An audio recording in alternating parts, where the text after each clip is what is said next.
During the State of Washington City address, a video was played showing the extreme difficulties the settlers went through over the years in finding water for farming.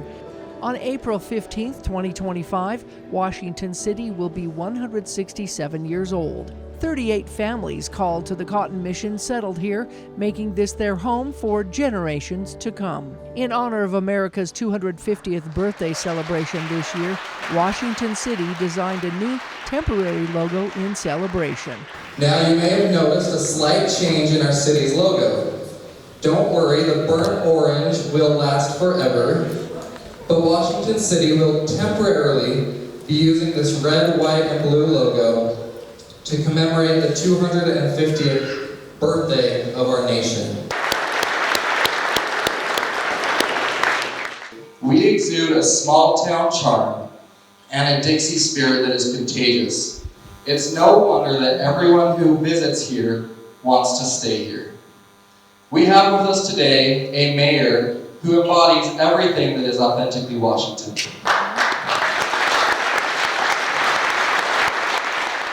I'd like to recognize council members Casperson, Ivy, Coates, Henderson, and Belliston. During the beginning of his State of the City address, Mayor Kress Staheli of Washington City presented 2 awards to men who dedicated their lives in forging the community ahead.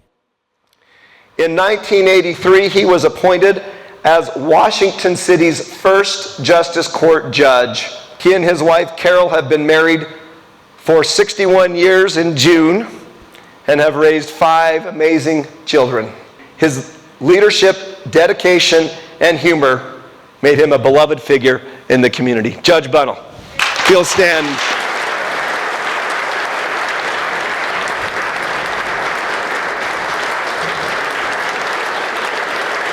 Robert Snow Everett grew up in St. George as the oldest of 6 children, learning responsibility early by working on his family's farm and dairy. Despite his demanding chores, he excelled in baseball and track. He graduated from Dixie College and BYU before marrying Janet Young in 1966. In 1977, they built a home on his father's farm in Washington Fields. He was an educator for 35 years, and he served as principal of our very own Washington Elementary for 11 years.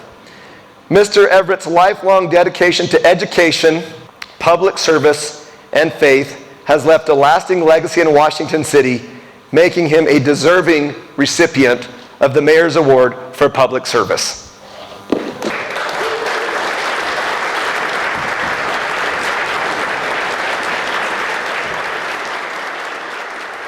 The mayor then reflected on the history and refurbishing of the old schoolhouse museum and also the social hall behind it, which is now Heritage Hall.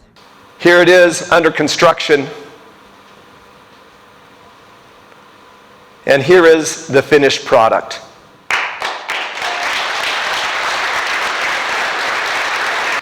This hall was originally built as an addition to the 2-story schoolhouse. It was built 100 years ago.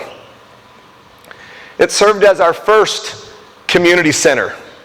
It did so for decades. Now restored and modernized as a social hall and community gathering place, it is a landmark and a tribute to the past while setting the stage for the future. If you look up, the rafters, original, enclosed and hidden with the drop ceiling since 1957. Nobody living knew they were up there until we got a big ladder, peeled it back, and looked. The sandstone walls, quarried from the hillside near the baseball fields. The wood floors you're sitting on, 100-year-old maple, sanded and refinished, sitting on 3 beams over dirt. The lobby, a new addition that exposes the east exterior walls, adds restrooms and a serving area, In the lobby are paintings of those individuals who originally guaranteed the notes of the entire community to make this addition a reality. To the back, the carpentry arch and pioneer window. Found late in the remodel, also hidden and covered for 3/4 of a century. The wood was sanded down to the 4th color, and the oldest color, which is the green you see today. The window matches the front of the schoolhouse. 3 of the 4 panes are original. If you look close, you can see the one we replaced. Hanging in the back is a set of paintings, Marcus's paintings. In his words, a tribute to blue-collar workers, the American dream, all that makes this country great, and the meritocracy upon which this country was founded. It seemed appropriate for these types of working-class paintings to be the first exhibited here. A treasured landmark, a tribute to our proud Dixie Cotton Mission heritage. This year, we celebrate the United States of America in conjunction with America 250.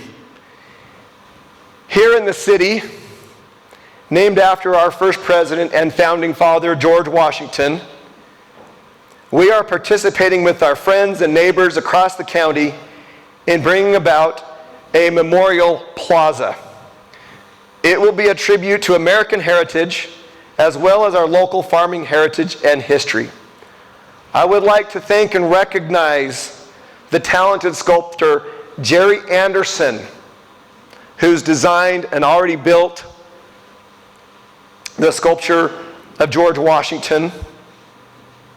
And I'd like to thank our friends from the city of St. George and Washington County who partnered with us in thirds for the purchase of that statue.